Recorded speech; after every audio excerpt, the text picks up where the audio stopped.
Seems like a similar story every time you play Subi. For most of the game, you're able to stick with them, and then they can just blow you away in a 20-minute burst, and that's what happened sort of through that third quarter and early part of the last. Yeah, look, we dominated the first 10 minutes of the third quarter and kicked 1, 2 and 3 out in the full.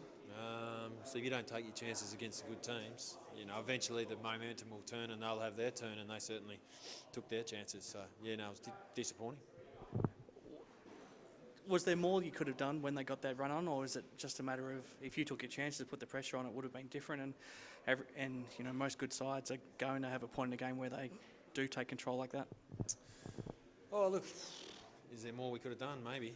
Yeah, but look, we thought and still do think that at our best we can mix it with anyone. But when you go through our side today, we've had pretty good 6 or 8 weeks. We just had too many guys that were well down on what they've been able to produce the last couple of months. So they're a pretty proud group. I'm sure they'll bounce back. Sometimes it can just take a spark from pretty special players, and that's what Liam Ryan seems like he is. And I thought Marlon did a good job for most of the day on him. But players like that don't need too many chances to really hurt you. No, I mean Marlon wasn't any all day either. But I thought our backs stood up pretty well under, and I think I had 60 inside 50s, and some of the entries were not under a lot of pressure. So I thought the backs hung in pretty well to concede. Was it 14 goals? 14 goals in the end, and I thought they were okay. I thought Josh and Blaine in particular really stood up, and Shepherd didn't get away from either of them. And I thought when Delahunty and Wheeler were down forward, they didn't really do too much damage. Yeah, no, look, I think probably if we look back, I think they probably got it's probably a fair comment. I think at times their forwards were dangerous, but we could hold them for the most part. I think they kicked a fair few midfield goals, which we'll have to have a look at as well. But they're a good team. We know that. We know we've got to be our best. We weren't, so we get beat. That's how it goes. It's the first final series for a lot of the guys, and now they've had a taste of playing a really tough, physical, hard game of footy in tough conditions, and they've probably learned a lot from it. Do you reckon they'll take a lot out of being shown how to play finals footy by a team that's won premierships? Oh, maybe. Half time, what was it, 5-5 maybe, or about that 5-4 maybe. And then if you take your chances, you're right in the game, and you don't, and then they take it at the other end, they make you pay. So, really, as I said to them after the game, we're sort of in no position that we were, same position as we were when we walked in today. We win next week, you're in a grand final. You've earned that right. It hasn't just been given to you.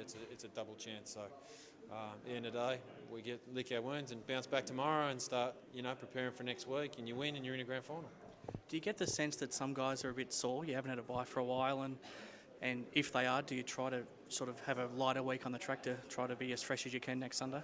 Oh, look, we've planned our program around what was coming, so most of them have had a bit of time off here or there. So I think everyone's a bit sore this time of year. So they had a few sore blokes going into the game as well. It's just how it is.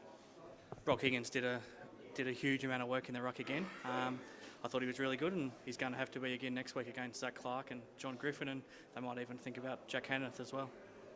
Yeah, well, to be honest, I haven't even looked at him. So, look, he's been important to us. He'll be important to us again. Yep. Do you back him in? Do you back him in like he did today to do most of the work on his own?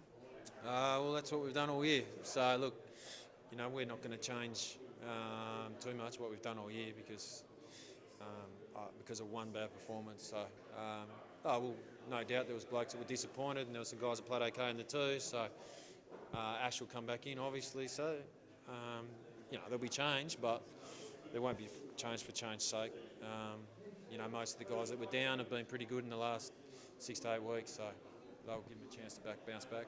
Do you get the sense that Ashton's determined to make up for missing this week, and you'd expect him to come out pretty hungry next week?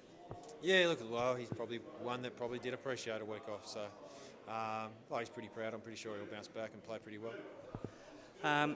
In a lot of ways, you're not in any different position than you were before this game. You're still one game away from a grand final, and I'm sure you'll enjoy getting back home and trying to win and getting into that grand final. Yeah, look, this time of year it's about freshening up and make sure we're feeling as good as we can physically going into the game. And, obviously Peel got a fair side, won pretty easily again today. So, it's going to be a big challenge for us. But, one we welcome. When you have played Peel, they've been pretty much full of their Fremantle players as well. So you probably know what to expect against them. You've played well against them twice this year. What are you expecting from them now next Sunday? Oh, look, they're a good quality outfit. They're well organised and well coached, and got some really experienced players that lead pretty well. So look, they'll be a big challenge for us, but we think we're up for it. Are you glad you're playing at home? Do you feel like the boys enjoy playing at home? Look, it's nice to play at home, but we're quite happy to play anywhere. So I think we've only lost 2 away games all year, and that's been to Subi here. So it's good to play at home. It's the familiarity. You got your own rooms, and you can get organised, and so at that point, it's really good. Good for the footy club. Good for our fans. Unfortunately, it's probably not a huge advantage, given a lot of Peel's players will know the ground pretty well as well. Yeah, they would have trained there a lot, but they wouldn't have played there too often. So it's a different kettle of fish. But they'll be comfortable as well, a lot of them. But at the end of the day, you got the carrot that if you win, you go into a grand final. If you're not, you start playing it for next year. So I think, second last week of the season, you win the game, you're in a grand final. It's a pretty good carrot. Thank you. Good luck. All right, mate. Cheers. Thanks.